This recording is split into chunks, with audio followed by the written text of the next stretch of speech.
बंगाल का टीएमसी का 15 साल का शासन का दुस्वप्न एक प्रकार से पश्चिम बंगाल के लिए हर प्रकार के संकट का परिचायक रहा।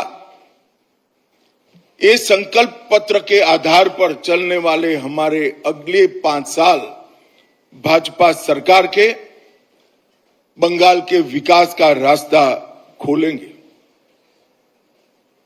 जैसे अभी अग्निमित्रा जी ने बताया,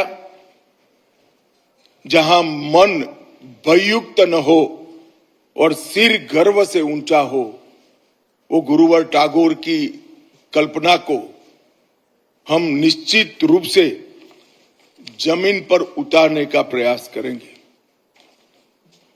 ममता दीदी ने पूरे 3 टर्म भय, भेदभाव और भ्रष्टाचार, ये तीनों चीजों को प्रस्तापित करने में लगाया है, परंतु अब भाजपा के भरोसे के आधार पर बंगाल की जनता नया रास्ता ढूंढेगी।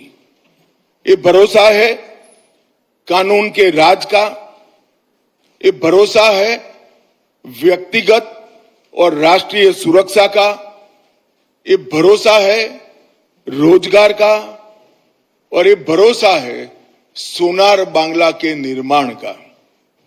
ये भरोसे के आधार पर हम इस चुनाव में रचनात्मक रूप से जाना चाहते हैं, और मुझे पूरा विश्वास है बंगाल की जनता हमें अगले 5 साल के लिए एक लोकप्रिय सरकार बनाने का यहां जरूर मौका देगी।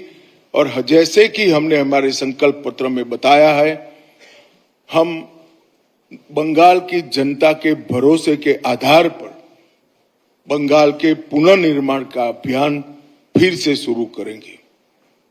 कुछ मुख्य बिंदु और बाद में प्रमुख बिंदु मैं जरूर बताऊंगा। सबसे पहले, हमारी सरकार घुसपैठ के प्रति जीरो टॉलरेंस की नीति से आगे बढ़ेगी। पूरी जनता कलकत्ता तक बंगाल की जनता के मन में एक भय है कि अगर ये घुसपैठ इसी तरह से चलती रही तो पश्चिम बंगाल का अस्तित्व भी रहेगा या नहीं रहेगा। मैं पश्चिम बंगाल की जनता को भरोसा दिलाना चाहता हूं, एक बार पूर्ण बहुमत की भारतीय जनता पार्टी की सरकार बनाइए।